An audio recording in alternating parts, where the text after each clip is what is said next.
Okay. Oh, it's recording? Yeah, this is totally recorded right Okay. now. Okay. All right. Well, hello. Thank you Okay. for seeing me. No. Hello. Can I call you Janae? Yeah. Okay. Great. Okay. Okay. One, two, three. Hello, Janae. Hello. I'm glad you came to my office. Yep. Yeah. You doing all right today? A little anxiety, fears. Well, I'm glad you came in today. I want to let you know that this is an honest and open room. You can say whatever on your mind. I'm here to help you. And again, what brings you in here today? So, as you know, I've been suffering from anxiety for a little while. And I'm going to talk about the recent things first. Okay. So, I am dealing with some medical issues right now, nerve problems to be specific. And it scares me because I don't want to have such, significant problems at a young age. Because I am young, I would say I'm young, and I don't want that. I went to the doctor's office. Good thing, I got checked for MS because that's what a lot of people fear when they have nerve problems. Good thing, he said that I didn't have, obvious signs of MS, which is great. And, that made me happy, but he does want me to come back in like a month from now to run some tests just to make sure it's not deeper neurological issues. But that still scares me that I still have to do the test because it still can be something. So it's hard to be like, oh yeah, I don't have it. But, a month be like, oh, yeah, actually you do. Your signs are just as significant as others. So hopefully I don't have that. Yeah. But he also said that could be my anxiety manifesting itself, which really got me thinking because I'm like, well, as you know, I don't take my medicine for my anxiety. I don't like the way it makes me feel. So I'm kind of beating myself up because in my head I'm thinking, did I bring this upon myself because I didn't take my anxiety medicine? And did I let it go so far as to actually let it manifest and take over my body and not only cause whatever anxiety has done to my head, but my other, parts of my body as well.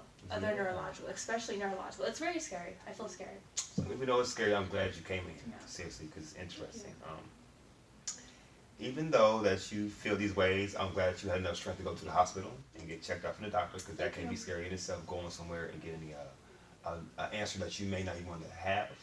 But just knowing the truth is a one step closer to being better. Right. So I do applaud you for that. I do believe that you may be questioning the doctor's office because of the uncertainty of the answers. Yes. But what about the actual test scares you? First of all, I heard it's very painful. Okay. It's obviously, I know it's not like an electric chair, but it is an electric shock going through your body. I never have gotten shocked before, knock on wood. But I don't want to experience that. And they're also doing a test where they have to put needles through my muscles. So that's very scary. That in itself, thinking about like how it's going to be done and the comfort level of the test really scares me. And what scares me is if they find something from it. Because the only thing that gets in my mind is like I don't want to be in a wheelchair and I don't want nothing to affect my mind. Because you know how people do, like when they're worried about like their issues and they search up their symptoms. Yes. And it always leads, when I search it up, it always leads to something serious, like you'll never walk again, or it will slowly, disintegrate your mind, and I don't want that. I'm in Right. college, obviously, and I just want to go as far, when you have a plan for life, Absolutely. and then you get kind of mad when obstacles get in the way of that, and it just like tears at me. I'm like I'm doing so good. I don't want any setbacks. So far, I've been blessed to be healthy. So I hope this isn't, something that just comes knocking on my door and just like takes everything away from me. But we're gonna keep happy thoughts, I guess. But it's just the biggest part of my anxiety as well. But then I get scared because we don't know, if it is anxiety manifesting itself, it's not getting better because I'm having anxiety as well. Yes, that is interesting with that as well. So, what do you think can be triggers to create the anxiety related to the hospital, even though the doctor's supposed to be help? So that should Right. technically relieve anxiety, right? It should, but in the long run, but if you think about it, like what if someone comes in and it's like, yeah, I think I'm having weird symptoms. Let's go to the doctor to get checked. And you walk away, the doctor tells you have cancer. Do you necessarily feel better? I don't think you would. I think No. you would feel better knowing that maybe it's something, but you wouldn't necessarily feel better because a lot of people would have just not want to know, or at least not hear that. True. Because when we go to the doctors, we don't necessarily think about hearing the bad news. We think it's a quick fix, usually. True. Take this medicine, take this, and you should be good, you know. Okay. So if you walk away with something more serious, I think people tend to get more mad at not only the world, but at the hospital themselves. Because they're going to be like, Okay. you All know. right. So what I'm hearing from you is you're nervous about going to the hospital because in a general aspect, we assume it should be a quick fix. Yeah. But you know, kind of Some of us unconsciously, it's not a quick fix. Yeah. It's something inside you that you know it's not just going to be a quick day recover or something of that nature. So it may cause anxiety of what may come after that. Sure. Am I correct? Yes. Okay. What are some things you can do to maybe maybe just like subdue or tame or control the anxiety when it's coming about? Start taking my medicine. Definitely start taking my medicine. I learned from a friend. So they had me on Klonopin Okay. and Xanax, which is obviously prescription pills that people really get hooked on. And I didn't like taking it because my sister has a history of getting addicted to prescription pills. And I think subconsciously I'm thinking I don't want to be anything like her because she's caused so much havoc to our family. And so I'm thinking, well, I don't want to take that. What if I get addicted to it? Because she has terrible anxiety as well, which led her to taking those pills, which led her to getting addicted. And she's still addicted to this day. And so I'm thinking I don't want to go on the same path that she does because I look at her life and think, yeah, I don't want to end up there. So I told my friend, I was like, yeah, you know, it's just not working. And, you know, he was like, well, your mind is not her mind. And also, he's like, you only, because he asked me how long I took it for. And I said only 2 weeks. And he said, that's not enough time to get your body adjusted to it. Which he is correct. But I guess in my mind, I was secretly fearing, like, I don't want to end up like her. Yeah, I can totally understand that. And it's awesome that you have some good support from friends that can be honest with you and actually just give you some good advice about what you should be doing. And I do recommend you actually always do go to a doctor. But I know some cases it does seem more comfortable to talk to more of a friend or a peer than a doctor. Sometimes it may sound a little awkward, but it just by preference. Yeah, so more I can understand that. informal. Sometimes Yes. can help, I guess. But about your sister though, why do you think? I know it's your sister, but in my opinion, we are always two different individuals, Yes. or our own individuals in general. But like, why do you compare yourself to her? Because everybody says we always acted alike, which always makes me mad too. Because I'm like, I act nothing like her. I feel like if you ever met us, you could, definitely tell our two personalities apart. Yeah. But I always heard that I act like her, and so I also don't want like if I take the medicine, they're like, she takes Klonopin too, like Yeah. And I just never really liked her. I never, we never had that sisterly bond or anything like that. So I always looked at her as like an acquaintance. And I know it sounds sad, like, but if I'm reunions, they'd be like, "How's your sister?" I'd only think about my other sister Right. because she had caused so much, Mm-hmm. chaos in our family. I don't think about her, and then they're like, "Oh, how's Alicia?" I'm like, "Oh, then it clicks." But when people say my sister, I only think about my one sister because to me that's my actual sister.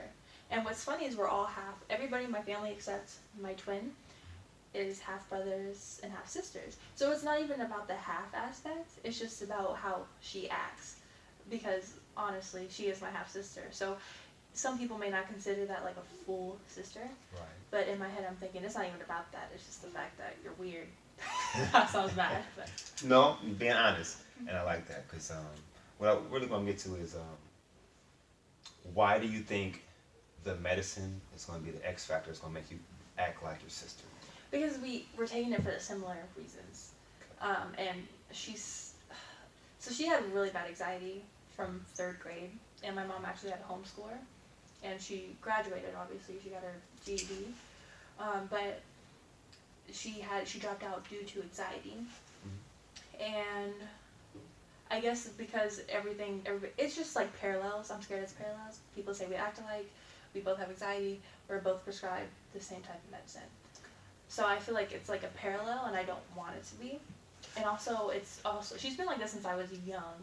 So it's like any path that is similar to hers, I'm trying to like, detour from that. So.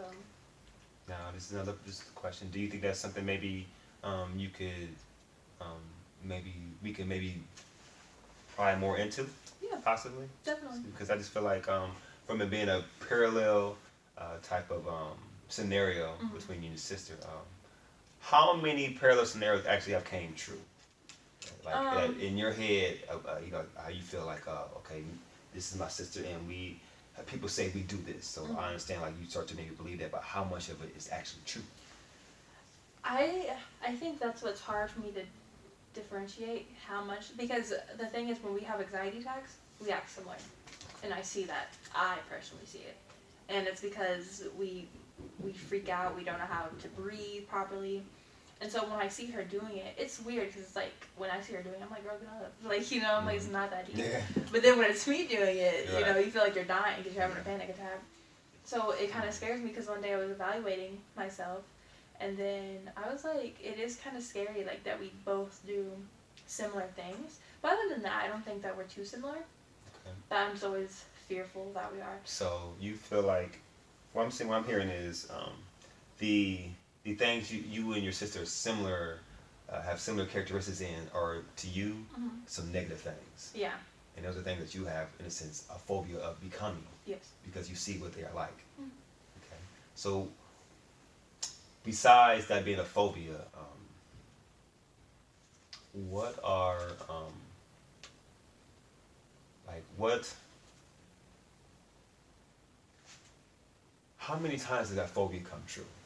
Like, basically, what I'm saying is, from you have those parallel scenarios with your sister again, like, and like, I'm an uncle, and I go, oh, you and your sister eat alike, but even though you guys eat alike, do you guys have the same taste in food? No. That's what I'm saying. Like, so like, how many of these scenarios actually like come to really negative and positive come to be real? I don't think any of them come true. I mean, like I said, the only thing I really see that we have similar is the way our anxiety goes. Yeah.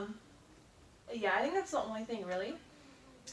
But I also do try to avoid her as much as possible. Okay. But another question on that with your sister, just from your opinion, how organized are you to her, like lifestyle wise, like?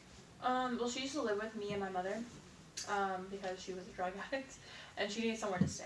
And that was one of the most horrible 2 years of my life, because living with a junkie is not necessarily the best thing to go through.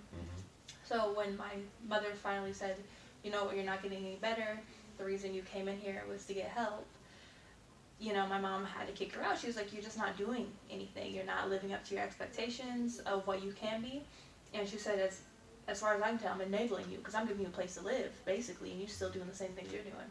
Okay. And so she kicked her out, and pretty much, I mean, my mom still has a relationship with her, obviously that's her daughter, and she has a grandson. So my sister has a son, my nephew, so I do keep in contact in that way. Like, I never talk to her, but it can never be like I say, oh, well, I'm never talking to you again, or never affiliate with you again, because then I can never see my nephew.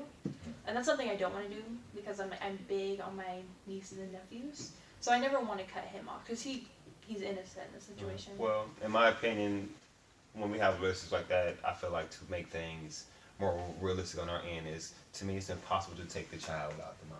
Like, Yeah. So I understand you have that some type of level of love in a sense, or communication with the mom, just in order to get the nephew. But back to the sister though, and from her having the lifestyle that she did have, I want to ask this because of your anxiety, your phobia, but like, how much do you really think from you taking the medication like she did, are you going to actually abuse it and become a junkie like her? Yeah. I think my chances are pretty, well, let's state this. I can't even take Tylenol without feeling like, am I a junkie? Just because this girl, and I know that's not the right politically correct term to use, but that's the first thing that always came to my mind looking at my sister, because I'm telling you, I've been alive 20 years, never seen her sober once, or never seen her clean once, let's say that. And so when I grew up with that term, because that's all I heard, rumors, and that's all I heard from my sister. And so then I did form a negative thing towards my sister.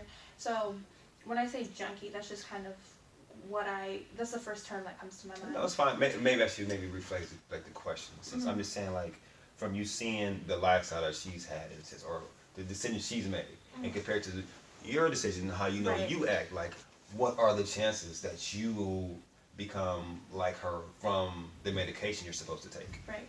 I don't know. From 1 to 100, what do you think the chances are like that? You I actually want to try say like 50. Not because personally I think I will, because I told you I have this fear of even taking Tylenol without Mhm. thinking about it. It's also because I'm always scared that it's a genetic thing as well, addiction. Because that is, because you are, if my mother wasn't, I was, and so I'm thinking, well, my mother wasn't, but she got it from someone. It could have been from her dad. Obviously, we don't have the same dads. Mhm. But I can never see myself abusing it because I can't even take Tylenol without feeling bad. But that's still one of my fears, my issues. You know, I feel personally in a profession, in a practice like mine, we would truly want to eliminate the anxiety, but I think yours actually might have a somewhat of a benefit to you because it will keep you could keep you humble. You know, like I think you the phobia of consuming too much medication will keep you in line to never do that, to never abuse it, because you'll be scared of the consequences of actually doing it, Yeah. compared to somebody that's just curious or doesn't really believe in the limitation of a medication in a Right. sense. So even though we're here to even talk about the anxiety, I feel like it actually can have some good in your life. Mhm. So I would never want to. I guess now from hearing that, truly eliminate it. But for the most part, I would definitely love to just encourage you that the doctor, their practice, and the way that they think can be trusted. The Yeah. medication that they do give you, you can believe it and consume it. Um, if you don't, again, it's up to you. It's all your decisions. I feel like you are a very solid person when you make good decisions. Thank you. Good all-around person. I don't ever believe you become like a sister. Yeah. That's just my opinion. I feel Thank like you. people's lifestyles, even though we are brothers and sisters, we are totally different. Exactly.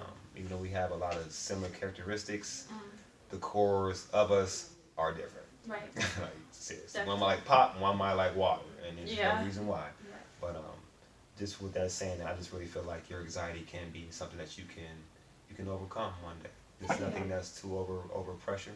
I think you are definitely on the right track. You have a good support team, even if it is one good friend. Is it somebody that is able to talk to you, be there to vent, for you to vent to get good opinions and advice? Thank you. I think you're just on the right track. Thank you so I much. think your anxiety and your fear again can be something that you can take over if you were to trust in the medication. I think that can help the Yeah. anxiety when you do go to the hospital to get the help you need. I think it also might help you, in a sense, start to realize what phobias are actually, in a sense, more acceptable to actually coming true, and some are just like, okay, I'm just scared of the dark. I'm always just scared of the dark, but nothing in the dark is ever going to happen to me. Right. It just I'm scared of the dark. So I would love to sometimes continue this more. Definitely. Yeah, but from everything you said today, I really think that you can overcome your symptoms of MS, Thank you. and I thank you for this. Very nice.